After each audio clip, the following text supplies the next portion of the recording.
success. It's really when we stumble that we learn a lot. And in fact, I'm very grateful. Every time in my life when I've stumbled, it has led to growth and it has led to learning and stuff. And I think that that period from 2007 to 2009 was a wonderful period from a growth and learning perspective. In fact, I'm reaping a lot of the rewards of some of the lessons already. So, well, I think one of the things that went wrong was hubris. So I had gone the entire period the funds ran from 99 to 2007. We never had a down year. So not only did we do 37.2% before fees, we never had negative returns in any single year, including including the popping of the NASDAQ bubble and all that. Including through all that period, in fact, that helped us because there were all these other stocks that were undervalued. And so I think there was hubris in the sense that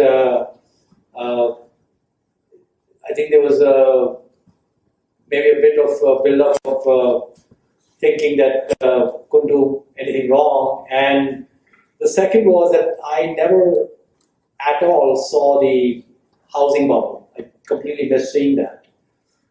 And there were investments that I had made, which in hindsight were very dependent on a functioning financial system. So basically, what happened in 2008 and 2009 was that the financial system in the US basically was out of oxygen. It just couldn't breathe. And so I had companies that were dependent on, in my portfolio, who were dependent on access to capital markets, access to financing, access to all that. And then when you just cut that off, they just went on a tailspin. And of course, I run a concentrated portfolio. So we, like in one case, a company called Delta Financial, we took a $65 million loss, 65 million to zero, and another case, we took almost a $40 million loss. So we had, on one hand, we had permanent losses in some cases, which took us down. In other cases, what happened is the entire market fell down. Like I was saying, that things get overvalued or undervalued. We had things that were solid businesses. They were just knocked down in price. And the big problem I had at that time was that we were fully invested and we had no ability to be offensive, to actually go and buy. The best thing at that time would have been to go and buy, but I had no cash. Not only did I not have cash, but I had redemptions from investors. So I had to raise cash to redeem people. And I'm basically exiting positions, which are pennies on the dollar. And so that compounded the problem. So one basic lesson, cash is king. So one of the reasons I put in those rules where returns need to be at least 5x or greater for the last 10% of cash is that's hard to find. That's not easy to find. And that means you're basically riding with a cushion. So most of last year, we were sitting on more than 20% of cash, for example. In fact, even now I'm sitting on just around 10% of cash.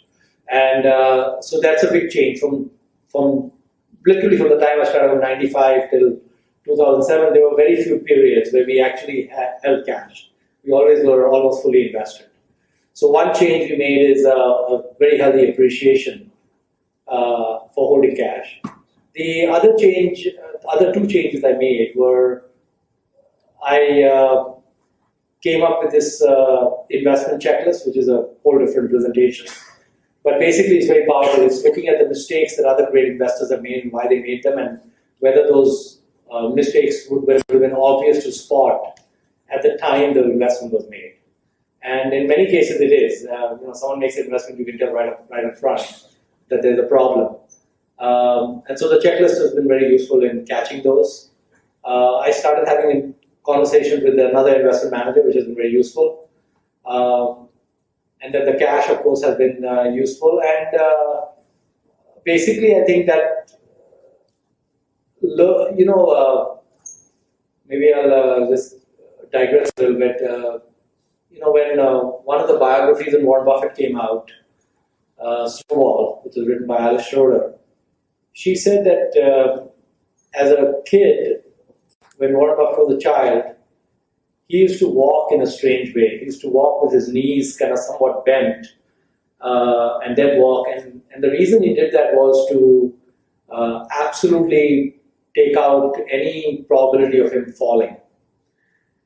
Very careful kid, not trying to fall. And in fact, the way Warren Buffett picks stocks is the same. He's extremely, spent most of his time on the downside. He looks at how can I lose money is where he spends most of his time and energy, not how much money can I make on this.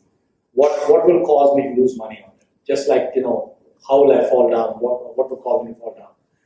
And so there's a much greater appreciation since 2007 or 2009 on the downside. So I just spend a lot more, and the checklist, of course, forces that. But I, question and re-question many, many times, how would I lose money on an investment? And if I can absolutely convince myself that